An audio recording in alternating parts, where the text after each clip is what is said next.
Hello, আমি রূপা। তো নতুন একটা ব্লগ নিয়ে তোমাদের সামনে চলে এলাম।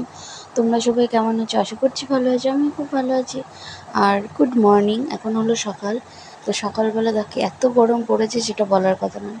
আর এইদিকে আমার মা আমার মেয়েকে কিছু পাতার রস খাওয়াবে, তো ওটারই চেষ্টা চলছে।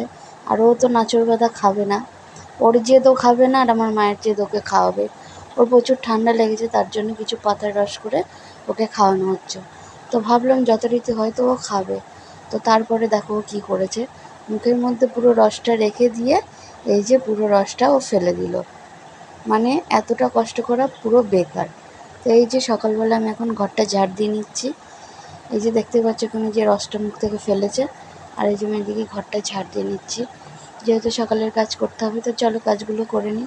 কাজ বাজ করে স্নান করে চলে এসেছি, আজকে বৃহস্পতিবার, পুজো দিতে।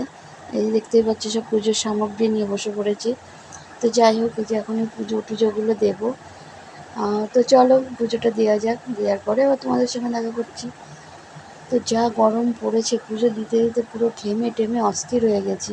আর এই যে আমার ফাইনাল পুজোর দেওয়া পুরো কমপ্লিট হয়ে গেছে। আর এখন অনেকটাই বেজে গেছে, দুপুর প্রায় 1:30 মতো বাজে। এই যে আমি খেতে বসে পড়েছি। তো সকালের খাবার দুপুরের খাবার দুটো একসঙ্গে খাচ্ছি। আজকে আমাদের রান্না হয়েছিল পাট শাক আর মাছের ঝোল। তো আজকের ভিডিওটা এই পর্যন্ত। টাটা।